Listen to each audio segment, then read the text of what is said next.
Hello everyone and a warm welcome to Achievers YouTube channel. A very good morning guys, बहुत बहुत स्वागत है आपका हमारे यूट्यूब चैनल पर। दोस्तों, हर दिन की भांति आज भी हम आपके लिए लेकर आए हैं आज के महत्वपूर्ण करंट अफेयर्स को। आज है 14 दिसंबर और हम आगे आने वाले 15 से 20 मिनट में आज के महत्वपूर्ण करंट अफेयर्स का डिटेल से अध्ययन करेंगे और प्रश्न के साथ साथ उसके साथ जो महत्वपूर्ण फैक्ट्स भी है उसका भी डिस्कस करेंगे, ताकि हमें प्रश्न को रटने की जरूरत ना पड़े और हम आसानी से प्रश्न को याद रख पाएं। ठीक है दोस्तों, बस आपसे एक गुजारिश हर दिन की भांति कि यदि आप हमारे चैनल पर नए हैं तो प्लीज चैनल को सब्सक्राइब कर दीजिए और बेल आइकन को भी प्रेस कर दीजिए, ताकि आपको सभी आगे आने वाली वीडियोज की नोटिफिकेशन सबसे पहले प्राप्त हो जाए। ठीक है, तो हम लोग शुरू करेंगे आज 14 दिसंबर के करंट अफेयर्स को। पहला प्रश्न है कि राष्ट्रीय ऊर्जा संरक्षण दिवस कब मनाया जाता है? When is national energy conservation day celebrated? देखिए, प्रश्न को बाइलिंगुअल रखा गया है ताकि जो इंग्लिश के भी भाई बहन हैं वो भी आसानी से याद रख पाए। तो प्रत्येक वर्ष 14 दिसंबर को राष्ट्रीय ऊर्जा संरक्षण दिवस मनाया जाता है।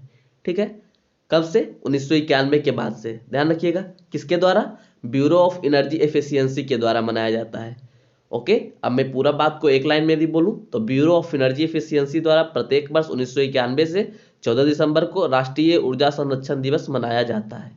ठीक है, याद रखिएगा आप लोग। देखिए, एनर्जी का कंजर्वेशन बहुत जरूरी है आपके लिए भी और नेक्स्ट जनरेशन के लिए भी। क्यों? क्योंकि एनर्जी जो है लिमिटेड मात्रा में है। ठीक है, ये नहीं है कि ये अनलिमिटेड मात्रा में है। हाँ, कुछ कुछ एनर्जी है जो अनलिमिटेड मात्रा में है, जैसे सोलर एनर्जी हो गया, वाइंड एनर्जी हो गया, लेकिन वो सब उतना मात्रा में भी प्राप्त नहीं किया जाता है। ठीक है, यदि वो अनलिमिटेड मात्रा में प्राप्त होने लगेगा तो फिर आप भी अनलिमिटेड मात्रा में खर्च कर सकोगे। लेकिन बुद्धिमानी इसी में है कि जितना जरूरत हो उतना खर्च कीजिए और आगे आने वाले जनरेशन के लिए सेव करके रखिए। ठीक है, अब अगले प्रश्न को हम लोग देखेंगे। अगला प्रश्न है कि निम्नलिखित में से किस संगठन ने 17 दिसंबर 2020 को ध्रुवीय उपग्रह प्रक्षेपण यान PSLV C50 पर संचार उपग्रह CMS-01 का प्रक्षेपण करेगा? देखिए, इस प्रश्न का सीधा साधा मतलब हुआ कि 17 दिसंबर को हमारा जो इसरो है वो फिर से क्या करेगा? एक उपग्रह संचार यान को प्रक्षेपण करेगा। ठीक है, अब देखिए, यह PSLV का करेगा तो मैं कुछ बातें बताता हूँ। PSLV का फुल फॉर्म तो आपको पता ही होगा। जी हाँ, पोलर सैटेलाइट लॉन्च व्हीकल होता है। ठीक है, आपको याद रखना है, ये छोटी छोटी बातें हैं। और यह PSLV की 52वीं उड़ान होगी। ठीक है, और यह जो संचार उपग्रह है यह भारत की 42वीं संचार उपग्रह होगी। ओके, तो ये छोटी छोटी बातें हैं, बस आपको ध्यान रखने की जरूरत है। ध्यान कैसे रहेगा? बस गौर से मेरी बातों को सुनते जाइए, आपको सब याद हो जाएगा। ठीक है, और इसरो यदि कोई भी सैटेलाइट लॉन्च करता है तो कहाँ से लॉन्च करता है? जी हाँ, आंध्र प्रदेश के श्रीहरिकोटा सतीश धवन अंतरिक्ष केंद्र। आपको सब याद है। अब इसरो के फाउंडर कौन है?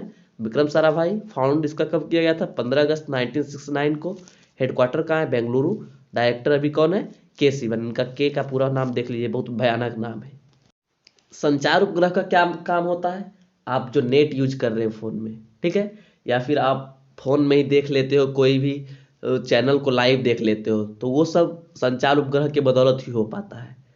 या फिर आप टीवी देख पाते हो या कहीं भी कुछ भी कर पाते हो, तो ये सारी बातें, ये सारी काम संचार उपग्रह के बदौलत भी हो पाता है। ठीक है, तो ये था हमारे प्रक्षेपण यान PSLV के बारे में, जो अपना 52वीं उड़ान भरेगा कब? 17 दिसंबर को, और CMS-01 को प्रक्षेपित करेगा। ओके, याद रखिएगा। अगले प्रश्न को देखेंगे अब हम कि 12 दिसंबर को क्लाइमेट एम्बिशन समिट का 5वीं वर्षगांठ के अवसर पर संयुक्त राष्ट्र, फ्रांस और यूनाइटेड किंगडम द्वारा सह मेजबानी की गई। इस सम्मेलन में भारत की तरफ से किसके द्वारा नेतृत्व किया गया? देखिए, पेरिस का जो सम्मेलन हुआ था ना, तो उसी के 5वीं वर्षगांठ चल रहा था। ठीक है, पेरिस का जो सम्मेलन हुआ था, आप लोग को याद होगा, पेरिस का जो जलवायु समझौता सम्मेलन हुआ था कि हमें जलवायु को बचाना है, हमें मौसम को सही रखना है, हमें कार्बन का उत्सर्जन कम से कम करना है। तो ये सारी बातों का जो 5वां सम्मेलन मनाया गया, इसमें भारत की ओर से नरेंद्र मोदी ने क्या किया था? सहयोग दिया था, नेतृत्व किया था भारत का। ओके, नरेंद्र मोदी ने कहा कि हम जिस कदम पर हम लोग जागरूक हुए थे, हम लोग उस कदम पर बहुत बढ़िया चल रहे हैं, मतलब उस लक्ष्य की ओर हम बहुत बढ़िया धीरे धीरे बढ़ रहे हैं। तो आशा है कि हम लोग 2030 तक कम से कम कार्बन एमिशन करेंगे। ठीक है, मतलब कार्बन का उत्सर्जन बहुत कम करेंगे। ये अच्छी बात है कि सभी लोग अब जलवायु को लेकर क्या है, जागरूक हो चुके हैं। बहुत बढ़िया बात है। इससे आपका पर्यावरण स्वच्छ तो होगा, शुद्ध तो होगा, और आप आगे आने वाले क्या, आगे आने वाली पीढ़ी के लिए भी एक स्वच्छ वातावरण पैदा कर सकते हो। ओके, तो बहुत बहुत धन्यवाद इन लोगों का जो कुछ भी जलवायु के बारे में सोचते हैं। अब देखिए कुछ बातें और यहाँ लिखी हुई है कि उन्होंने यह भी बताया कि भारत ने 2005 के स्तरों पर अपनी कार्बन उत्सर्जन तीव्रता को 21% कम कर दिया है, लेकिन आगे आने वाले 2030 तक यह बोला कि मैक्सिमम हमें जितना हो सकता है उतना हम कम कर देंगे। ठीक है, अगले प्रश्न को हम लोग देखेंगे कि भारत ने किसके साथ विभिन्न क्षेत्र में 9 समझौता और सहमति पत्रों पर हस्ताक्षर किए हैं। तो उज्बेकिस्तान एशिया का ही देश है, भारत ने इसके साथ हाल फिलहाल में सहमति पत्रों पर हस्ताक्षर किए हैं समझौते का। ठीक है, भारत उज्बेकिस्तान ने 9 समझौते पर हस्ताक्षर किए। 11 दिसंबर को प्रधानमंत्री मोदी जी और उनके उज्बेकिस्तान समकक्ष ने अजय ऊर्जा, साइबर सुरक्षा, आतंकवाद आदि जैसे विभिन्न परियोजनाओं पर 9 समझौते पर हस्ताक्षर किए। देखिए, उज्बेकिस्तान का हमारे इतिहास में बहुत ही बड़ा महत्व है। खैर, उज्बेकिस्तान से तो आपको कुछ याद नहीं आएगा, जब इसकी राजधानी पर आप जाइएगा, उज्बेकिस्तान की राजधानी क्या है, ताशकंद है। तो ताशकंद के बारे में आपको बहुत ही बढ़िया तरीके से पता होगा। यदि ताशकंद समझौता आ जाए, साथ में लग जाए, तो आपको और याद आ जाएगा। जी हाँ, लाल बहादुर शास्त्री को जहर देकर मृत्यु यहीं किया गया था, ताशकंद में। तो आपको ये बातें पता होनी चाहिए, बहुत ही इंपॉर्टेंट फैक्ट है हमारे हिस्ट्री के, मॉडर्न हिस्ट्री के दृष्टिकोण से ताशकंद, और बहुत इंपॉर्टेंट जगह भी है। कहाँ है आप लोग याद रखिएगा, अब आपको याद भी रह जाएगा, उज्बेकिस्तान की राजधानी है ताशकंद। अब 5वें प्रश्न को हम लोग देखेंगे। आज का अगला प्रश्न है कि पुणे की जेनोवा द्वारा विकसित देश की पहली किस स्वदेशी वैक्सीन के फेज 1 या 2 को मानव परीक्षण करने की मंजूरी मिल गई है। देखिए, वैक्सीन कैसे तैयार होता है, पहले उसमें जीव जंतुओं पर उसका प्रयोग किया जाता है वैक्सीन का, कि कैसा चल रहा है। उसके बाद धीरे धीरे लिमिटेड लोगों पर उसका प्रयोग किया जाता है। ठीक है, थोड़ा सा रिस्क भी होता है, लेकिन जब वैक्सीन बहुत सारे लोगों की जान बचानी है, तो उसमें यदि एक लोगों की जान चल भी जाए तो कोई बड़ा बात नहीं है। और हाँ, यदि आपको जानना है कि वैक्सीन कैसे बनाया जाता है, इसमें कितने प्रोसेस होते हैं, कितने स्टेज होते हैं, तो आपको क्या करना पड़ेगा, हमारे चैनल पर इसका एक बहुत ही लाजवाब वीडियो अवेलेबल है, आप लोग जाइए उसे देखिए, आपका बहुत ज्ञानवर्धन होगा। ओके, तो अभी हाल फिलहाल में जेनोवा द्वारा विकसित, जो कि पुणे में जिसका हेडक्वार्टर है, mRNA, इसका पूरा नाम यदि बोलिए तो HGC09 वैक्सीन है। ठीक है, HGC019 वैक्सीन, इसे मानव पर प्रयोग करने की अनुमति मिल गई है। इसके पहले जो ऑक्सफोर्ड यूनिवर्सिटी की जो वैक्सीन है, इसको भी अनुमति मिली है मानव पर प्रयोग करने की। साथ ही साथ इंडिया की एक और जो इंडिजीनियस वैक्सीन है, जो ICMR और भारत बायोटेक के द्वारा मिलकर बनाया जा रहा है, इसे भी मानव पर परीक्षण करने की मंजूरी मिल गई है। तो ये सारी वैक्सीन अब लगभग बनने के कगार पर है। अगले महीने की शुरुआत या मध्य में पहुंचते पहुंचते बहुत सारी वैक्सीन आ जाएगी।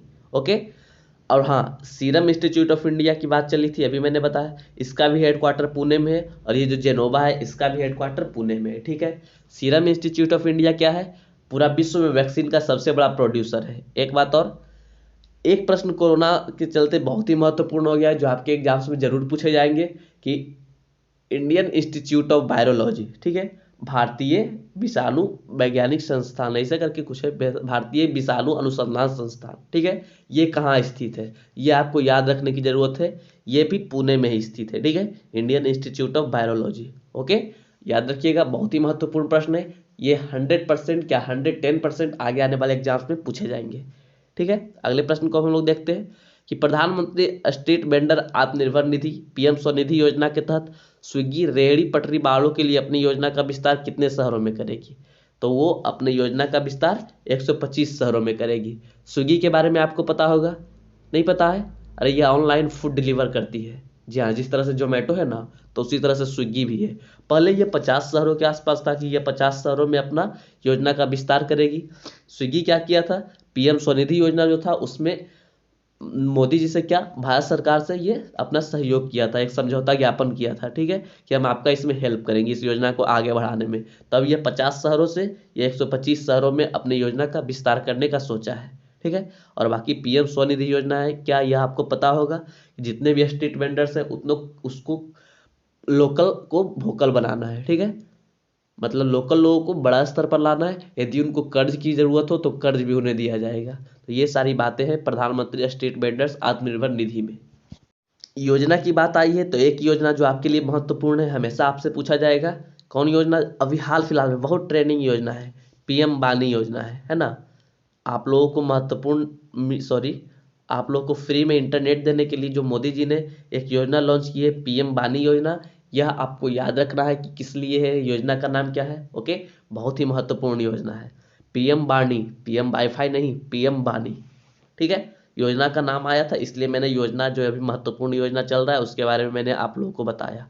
अगले प्रश्न को देखिए कि पश्चिमी घाट के पठारों में वैज्ञानिकों ने किस नई प्रजाति की पहचान की है। पश्चिमी घाट के पठारों में एक नई घास की खोज की गई है, ठीक है, और उसका नाम है मुरैन ग्रास। आप लोगों को क्या करना है, अभी तक तो आप लोगों ने कुछ नहीं किया, आप लोग क्या कीजिए, मुरैन ग्रास की साइंटिफिक नेम, बायोलॉजिकल नेम क्या है, मतलब हिंदी में बोलूँ तो वैज्ञानिक नेम क्या है, इसे आप लोग कमेंट करके जवाब दीजिए। ओके, और ज़्यादा कुछ इसमें है नहीं, बस याद रखना है कि मुरैन ग्रास किधर से मिला है, पश्चिमी घाट से मिला है। और पश्चिमी घाट किधर है आपको पता होगा, जी हाँ, यदि इंडिया की मैप की बात करें तो इधर पूरा पश्चिमी घाट है, ठीक है, पूरा पश्चिमी घाट जिधर इसमें गोवा, महाराष्ट्र, कर्नाटक, केरल ये सारे आते हैं। ओके, तो ये सारे राज्यों में फैला हुआ है पश्चिमी घाट हमारा, ठीक है। अगले प्रश्न को अब हम देखेंगे। अगला प्रश्न है, यूएई, बहरीन और सूडान के बाद इजराइल से अपना संबंध सामान्य करने वाला चौथा अरब देश कौन बना है। बाकी जो तीनों देश है, यूएई, बहरीन और सूडान, ये सब 2020 में ही इजराइल से अपने संबंधों को जनरल किया, सामान्य किया है। पहले इजराइल से इन सारे लोगों का, इन सारे देशों का संबंध बढ़िया नहीं था। सामान्य कराने में इन सारे देशों के संबंध को अमेरिका का बहुत बड़ा योगदान रहा है, ठीक है। और इसीलिए आपको यदि याद होगा कि डोनाल्ड ट्रंप को इसीलिए नॉमिनेट किया गया था नोबेल के लिए, तो उसने इजराइल और यूएई का सामान्य समझौता करवा दिया था, ठीक है, मतलब उन दोनों के संबंध को जनरल करवा दिया था। पहले टेंशन में वो लोग जीते थे, अब जनरल माहौल बनवा दिया है। तो अभी उसी में एक और देश मोरक्को जुड़ा है जिसने इजराइल से अपना संबंध सामान्य कर लिया है। और बाकी इजराइल के बारे में आपको बहुत सारी बातें पता होगी कि इजराइल भारत का बहुत बढ़िया दोस्त है। मोदी जी इजराइल के जो पीएम हैं उन्हें बहुत बढ़िया दोस्त मानते हैं। इजराइल हमें बहुत बार हेल्प भी करते रहा है। इजराइल के पास बहुत बढ़िया बढ़िया टेक्नोलॉजी है, जो कुछ टेक्नोलॉजी वो हमसे शेयर भी करता है। तो हमें टेक्नोलॉजी की ज़रूरत है, हमें नए नए हथियारों की ज़रूरत है, इसलिए हमें बहुत सारे अच्छे अच्छे दोस्त बनाने पड़ते हैं। ओके, तो इसी कड़ी में इजराइल भी हमारा एक बहुत बढ़िया दोस्त अभी बन के उभरा है, ठीक है। तो मोरक्को के बारे में अब थोड़ा सा जानते हैं कि मोरक्को की राजधानी कहाँ है, राबत है। इसके किंग कौन है, राजा कौन है, मोहम्मद सिक्स है। करेंसी इसका क्या है, मोरक्कन दिरहम है। पार्ट ऑफ मैग्रिब कंट्री है यह, ठीक है। और यह तो मैंने आपको पहले ही बताया कि मोरक्को भी एक अरब देशी है। अब अगले प्रश्न को देखेंगे कि हाल ही में किस देश के स्टार फुटबॉलर पोलो रॉसी का निधन हो गया है। तो यह इटली के स्टार फुटबॉलर थे, ठीक है, और यह 1986 में जो फीफा का वर्ल्ड कप हुआ था उसके हीरो भी रहे थे। इन्होंने उस वर्ल्ड कप के फाइनल में 6 गोल किया था, ठीक है, 6 गोल किया था अकेले। तो ये बहुत बड़े स्टार फुटबॉलर थे। इन्हें गोल्डन बूट अवार्ड जो होता है फुटबॉल में, उनसे भी सम्मानित किया गया था। ओके, देखिए बहुत सारे इंपॉर्टेंट लोग 2020 में चले गए हैं, तो आपको 2020 समाप्त होते होते बहुत सारे लोग जो आपके एग्जाम्स के दृष्टिकोण से महत्वपूर्ण है उनकी ऑर्बिट्री का वीडियो लाया जाएगा, ठीक है। तो आई होप कि यदि और बहुत सारे इंपॉर्टेंट वीडियो लाए गए 2020 के जो आपके लिए महत्वपूर्ण हो सकते हैं, उसमें जैसे बुक्स, बहुत सारे बुक्स जो आए हैं वो महत्वपूर्ण है, उसका वीडियो आपके चैनल पर अवेलेबल है। आप अपने चैनल पर घूमिए और उस वीडियो को भी देख डालिए, लेकिन इसके बाद, ठीक है। और हाँ, एक बात और मैं आपसे कहना चाहता हूँ कि यदि वीडियो अच्छा लग रहा है तो प्लीज़ वीडियो को लाइक कर दीजिए और वीडियो को शेयर करना भी ना भूलिए। ओके, वीडियो बहुत ही महत्वपूर्ण है आपके लिए, ठीक है। कैपिटल को जानिए, इटली के कैपिटल को बाकी जानिए, रोम है और इटली की करेंसी यूरो है। बाकी पाओलो रोसी का संबंध किस देश से है, इटली से, ये आपको याद रखने की जरूरत है, बहुत महत्वपूर्ण फुटबॉलर है। ओके, लीजेंड थे, ठीक है। अब अगले प्रश्न को हम लोग देखेंगे, किस मंत्रालय ने भारतीय बंदरगाहों बिल 2020 का मसौदा जारी किया है। यह प्रश्न बहुत ही इंपॉर्टेंट नहीं है लेकिन बहुत ही आसान प्रश्न है। क्या कि जो देखिए, भारतीय बंदरगाह का बिल कौन जारी करेगा, जो बंदरगाह, शिपिंग और जलमार्ग मंत्रालय होंगे वही। तो जी हाँ, बंदरगाह, शिपिंग और जलमार्ग मंत्रालय, ठीक है, इन्होंने ही हाल फिलहाल में भारतीय बंदरगाह बिल का मसौदा जारी किया है। ओके, और यह बिल जो है 1908 के भारतीय बंदरगाह अधिनियम की जगह लेगा। देखिए इस सब बिल में क्या होता है कि भारतीय बंदरगाह, जितने भी बंदरगाह हैं महत्वपूर्ण 13 बड़े बंदरगाह हैं, वो सारों में कैसे कैसे कहाँ पर क्या सामान की आवाजाही होगी, उसकी क्या, किस देश के साथ कैसे कितने टैक्स लिए जाएंगे, ये सारे उसमें लिखे रहते हैं, ठीक है। ये सारे उस नियम कानून में लिखे रहते हैं। साथ ही साथ कुछ दिन पहले मैंने आपको एक और महत्वपूर्ण बात बताई थी कि बंदरगाह, शिपिंग और जलमार्ग मंत्रालय का नाम कुछ चेंज किया गया है। क्या किया गया है, ये बात आपको कमेंट करके जवाब देनी है, ठीक है। अगले प्रश्न की ओर हम बढ़ते हैं। अब तो आपको भी कुछ करना पड़ेगा। अगला प्रश्न है कि वालमार्ट ने किस देश से 2027 तक $10 अरब का निर्यात करने की घोषणा की है। देखिए वालमार्ट ने भारत से 2027 तक $10 अरब का निर्यात करने की घोषणा की है। वालमार्ट बोला है कि अब हम भी आपके आत्मनिर्भर भारत योजना में सहयोग करेंगे। ओके, तो मतलब भारत आयात नहीं, 2027 तक $10 अरब से निर्यात करवाएगा भारत से। ओके, जो आपके लिए भी बहुत ही महत्वपूर्ण है, हर एक सिटीजन के लिए महत्वपूर्ण है। यदि निर्यात करवाएगा, यदि निर्यात होगा सामान यहाँ से, तो हमें फायदा ही होगा, हमारे देश की अर्थव्यवस्था सुधरेगी ही, 100% सुधरेगी। अब अगले प्रश्न को हम लोग देखेंगे कि सस्टेनेबल माउंटेन डेवलपमेंट समिट का 9वां संस्करण कहाँ शुरू हुआ है। तो हर एक वर्ष नहीं, इस बार सस्टेनेबल माउंटेन डेवलपमेंट समिट का 9वां संस्करण देहरादून में शुरू हुआ है। ठीक है, 11 दिसंबर को क्या मनाया गया था? वर्ल्ड माउंटेन डे मनाया गया था, विश्व पर्वत दिवस, आपको पता होगा। तो इसी कड़ी में उसी दिन साथ चालू किया होगा इसे, किसे? सस्टेनेबल माउंटेन डेवलपमेंट समिट का 9वां एडिशन को। ओके, इसमें और ज़्यादा कुछ बताने की बात है ही नहीं। केंद्र सरकार ने देश भर में कितने खेलो इंडिया केंद्र खोलने की घोषणा की है? तो केंद्र सरकार ने देश भर में 1000 छोटे खेलो इंडिया केंद्र खोलने की घोषणा की है। ओके, देखिए खेलो इंडिया का अगला एडिशन कहाँ होने वाला है, आपको पता होगा, हरियाणा में। 2020 में यह एडिशन कहाँ हुआ था? गुवाहाटी में। ओके, तो ये सारी बात आपको ऑलरेडी पता होगी। खेलो इंडिया बहुत सारी काम कर रहा है, जो लोग रिटायर हो चुके हैं, बहुत सारे प्लेयर रिटायर हो चुके हैं विभिन्न क्षेत्रों से, तो उनके लिए भी खेल सेंटर बनाने की घोषणा की है, 500 से अधिक। ओके, अगले प्रश्न को हम लोग देखेंगे कि टाइम मैगजीन ने एरिक युआन को 2020 business person of the year से नामित किया है। वह किस लोकप्रिय वीडियो चैट के सीईओ हैं? देखिए, अभी business person of the year times magazine ने अभी पहले, मैं बताता हूँ, इस बार का पर्सन ऑफ द ईयर का अवार्ड किसे किसे दिया है? जी हाँ, जो बाइडेन और कमला हैरिस को। लेकिन business person of the year से किसे नामित किया है? तो एरिक युआन को, याद रखिएगा नाम। और यह बहुत ही पॉपुलर वीडियो चैट सेवा जूम के सीईओ हैं। जूम का बहुत बड़ा किरदार बढ़ गया लॉकडाउन में, जब सभी लोग लॉकडाउन में घर में बैठ गए, तो जूम से ही पढ़ाई होता था, जूम से ही वीडियो कॉल होता था, जूम से मीटिंग होता था कंपनी की, मतलब जूम का बहुत कार्यभार बढ़ गया था। तो इसीलिए इन्हें इस वर्ष का business person of the year से नामित किया गया है टाइम्स मैगजीन के द्वारा। ओके, अगले प्रश्न को हम लोग देखेंगे कि किसे WTA player of the year award से सम्मानित किया गया है। वर्ल्ड टेनिस एसोसिएशन द्वारा player of the year award से सम्मानित किया गया है, तो सोफिया केनिन को सम्मानित किया गया है। ओके, और ज़्यादा कुछ मुझे बताना नहीं है, आप लोग बताओ सोफिया केनिन कब कब और क्या क्या, मतलब जो ग्रैंड स्लैम्स होते हैं वो कब कब जीती है। ओके, आप लोग कमेंट करके बताओ, देखता हूँ आप लोग कितने लोग सुन रहे हो। और यदि हाँ, फिर से एक बार वीडियो अच्छा लग रहा है तो वीडियो को आपको क्या करना है? लाइक का बटन दबाना है। ओके, और ज़्यादा कुछ है नहीं इसमें। 14वें प्रश्न की ओर हम लोग चलेंगे कि हाल ही में अंतर्राष्ट्रीय भारती महोत्सव 2020 की शुरुआत की गई। यह प्रत्येक वर्ष किनके सम्मान में मनाया जाता है? तो महाकवि सुब्रमण्यम भारती के सम्मान में मनाया जाता है अंतर्राष्ट्रीय भारती महोत्सव। यह प्रत्येक वर्ष इनके जन्मदिन, यह इस बार इनका 138वां जन्मदिन मनाया गया। तो 12 दिसंबर को इनका जन्मदिन मनाया जाता है। ठीक है, तो इसी के अवसर पर अंतर्राष्ट्रीय भारती महोत्सव भी मनाया जाता है, इन्हीं के जन्मदिवस के अवसर पर। और मैंने अभी आपको बताया कि इस वर्ष इनका 138वां जन्मदिन मनाया गया। यह महाकवि थे। ठीक है, सुब्रमण्यम भारती जो थे महाकवि थे, और यह बहुत बड़े तमिल के, मान लीजिए कि तमिल लैंग्वेज के, तमिल के कवि के पितामह कहे जाते हैं। ओके, कौन? सुब्रमण्यम भारती। ठीक है, तो आपको इसके पहले वाला प्रश्न समझ आया होगा, ऐसा मुझे उम्मीद है। अब आज के अंतिम प्रश्न को देखते हैं। प्रश्न है कि आरबीआई ने किस बैंक पर 10 लाख रुपए का जुर्माना लगाया है? तो आरबीआई ने एचडीएफसी बैंक पर 10 लाख रुपए का जुर्माना लगाया है। एचडीएफसी बैंक के बारे में सारी फैक्ट्स आपको पता होगी। देखिए, आरबीआई हाल फिलहाल में एक और काम किया था, महाराष्ट्र की एक बैंक थी, लक्ष्मी कराड़ बैंक था। ठीक है, उसका भी लाइसेंस कैंसिल कर दिया था।